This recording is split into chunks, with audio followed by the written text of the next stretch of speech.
So mga tropa, samahan nyo ako ngayon. Nandito tayo sa may MOA. Actually lagpas na. Dito na tayo papasok na tayo ng Cavitex. Ayan, nandun sa may bandang kanan natin yung PTEX. Ayan, oh. So ito yung dating Uniwide dito sa may coastal. Wala na siya. Ayan. Wala na yung Uniwide. So samahan nyo ako. Tamang rides lang tayo rito sa may Cavitex.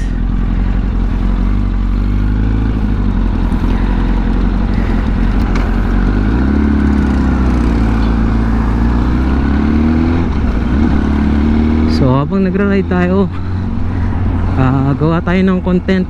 Kung mapapansin nyo, gamit ko ngayon ibang motor gamit ko ngayon. Ito yung ating si Yamaha R1.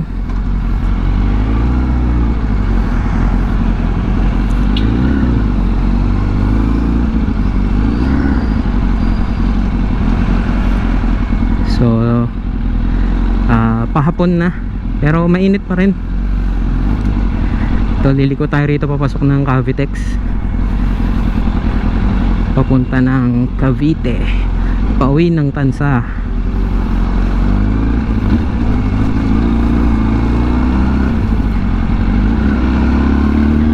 So ano bang pwede natin pag-usapan ngayon? So naisip ko pag-usapan sana natin yung paggamit ng big bike dito sa Pilipinas.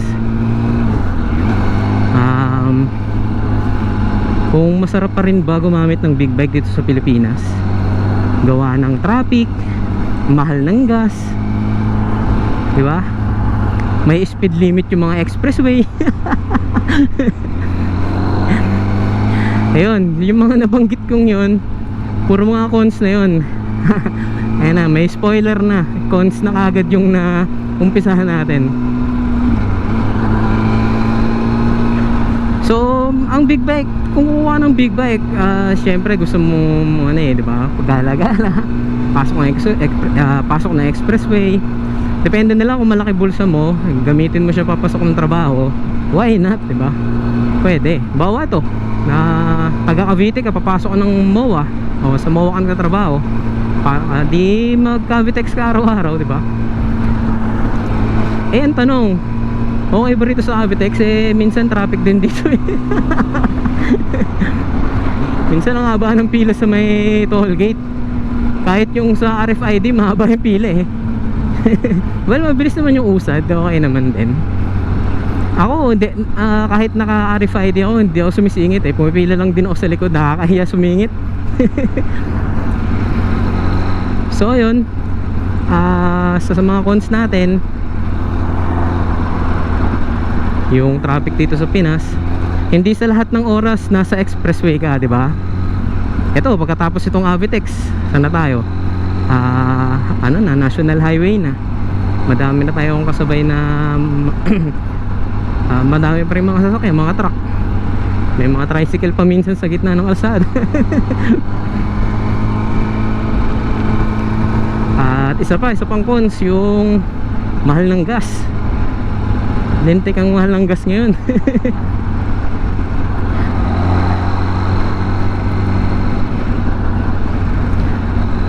So ang big bike talaga pang weekend ride lang talaga maintenance na ito, medyo madugo din. Yung gulong mabilis mapudpud. Change oil 4 na litro. Sa akin 4 na litro. Tapos spark plug 4 din. Tapos oil filter pa. Yun, ilan yun sa mga kailangan mong i-expect pag kuha ng big bike. Well, wag na kayo madi-discourage sa sinasabi ko Kung pangarap mo magka big bike, tuloy mo lang yan, chong. Pakainit.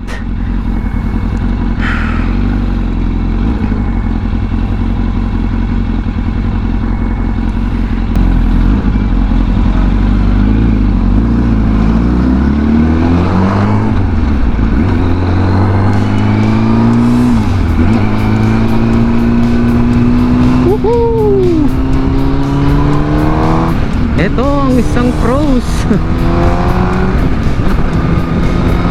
magkakaroon ng big bike.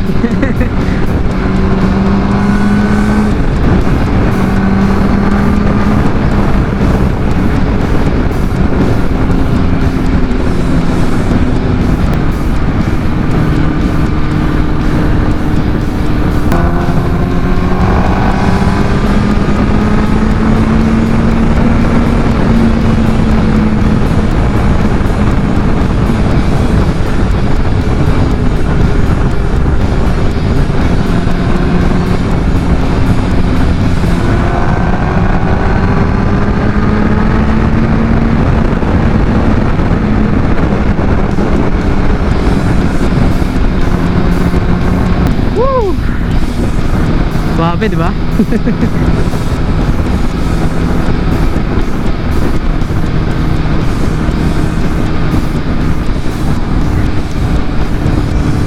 Ayan oh. Kahit pa paano may pros pa rin naman pagdating sa highway. Kasi sabi nila, boring daw sa expressway Well, totoo naman, di ba? Kasi puro pa diretso lang sa expressway, nakakaantok yung kalsada walang magandang view. Pero kahit pa paano, ayan oh, dito sa Avitex oh, di ba? Tayo kasi mas gusto natin yung may mga kurbada, yung banking yung trip natin well, dito sa expressway hindi ka na matatraffic, di ba?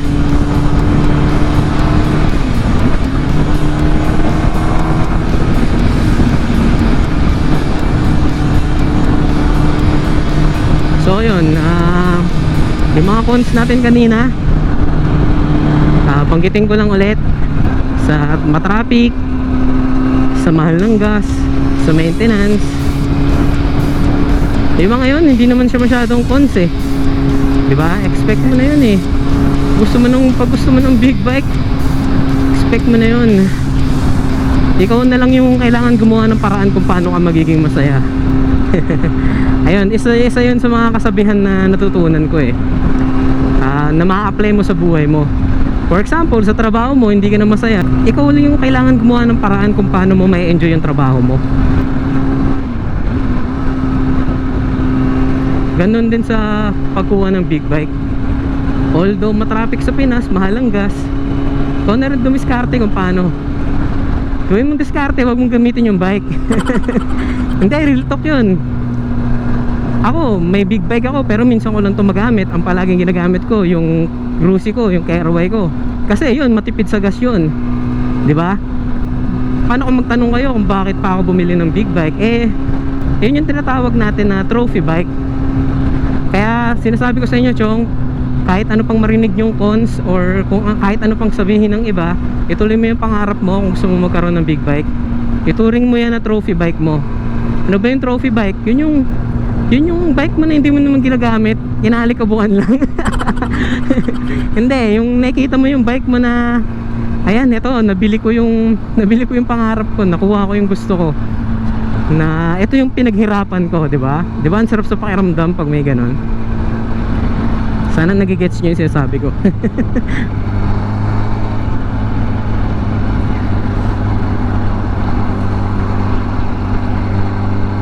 Yan, isa pa sa mga pros. Yan, bukod sa makakapasok ka sa expressway, mabilis ka makakapunta sa pupuntahan mo. Ayan, head turner pag naka big bike ka. Talagang maya't maya may nakatingin sa'yo, may mga napapalingon. Yung mga bata, sigaw ng sigaw, kuya pa bomba. At ayan, isa pang pros yan para sa akin, yung nakikita mo yung mga tao na natutuwa sa motor mo, na nakakatuwa, ang sarap sa pakiramdam na nakikita mong nai-inspire mo sila. Kasi ako nung bata ako, never ako nakahawak ng big bike yung mga bata ngayon, di ba? Kuya pa bomba makakaranas agad sila ng bumomba ng 1000cc.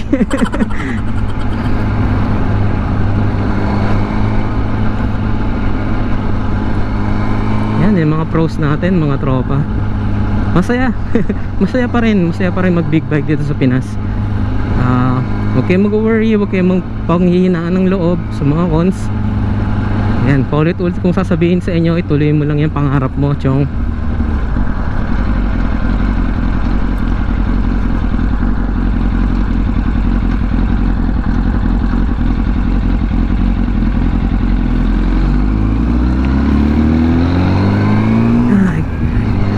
Kawit, Cavite.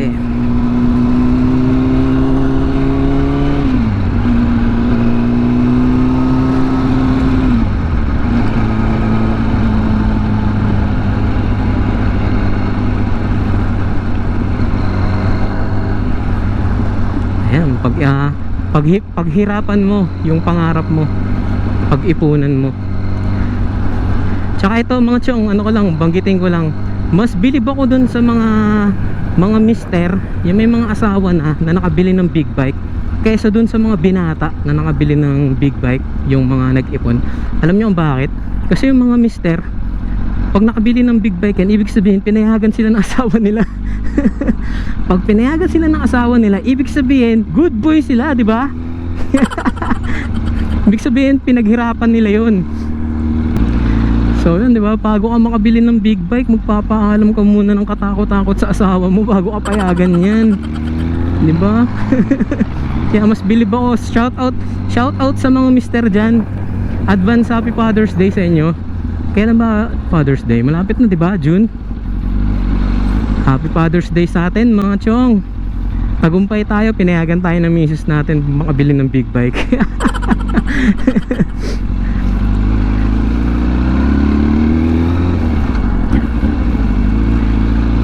may pros pa ba tayo?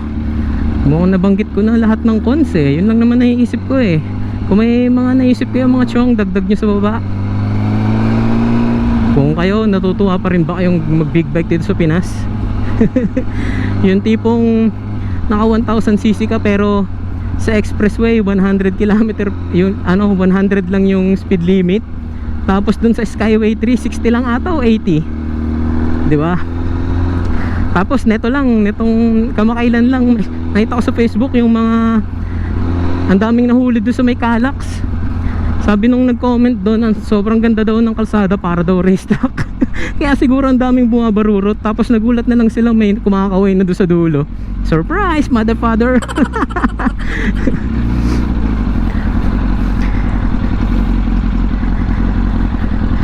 So yan, ikaw na dumiskarte kung paano ka magiging masaya sa pinaghirapan mong motor, ang iyong trophy bike. Yan na, nakapasok ka tayo sa highway. Di na masaya guys. Ayan, dagdag ko lang sa cons. Pag naka big bike, katulad nito sports bike, napakainit nito. Pag na-reach niya na yung temperature na para bumukas yung automatic fan, ayan, bubuga na itong bubuga na siya ng hangin. Mararamdaman mo sa magkabilang tuhod mo ang init. Paano yun pag nasta sa traffic, di ba? Good luck.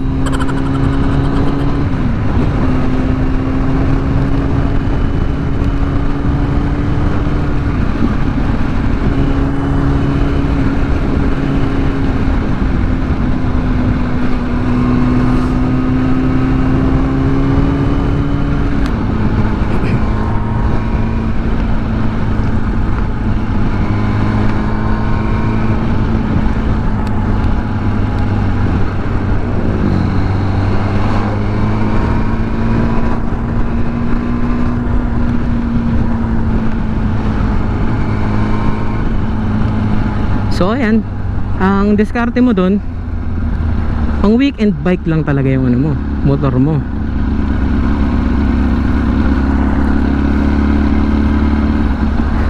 Kahit weekend matraffic pa rin eh.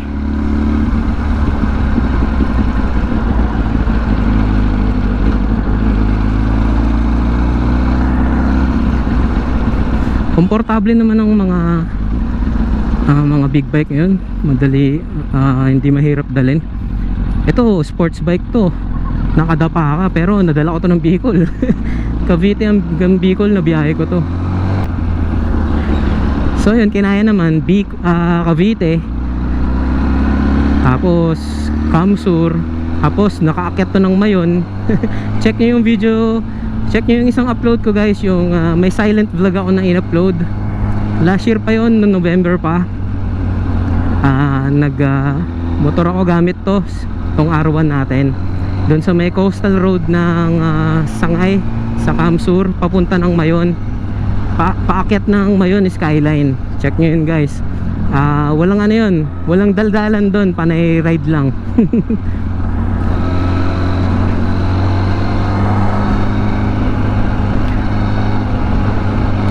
So dito ko na tatapusin yung video natin guys. Maraming salamat sa mga tropa natin dyan. Pwede kung maaari lang mag-comment kayo dyan sa baba, kung may gusto pa kayong idagdag tungkol sa paggamit ng big bike dito sa Pilipinas, kung masaya pa rin ba.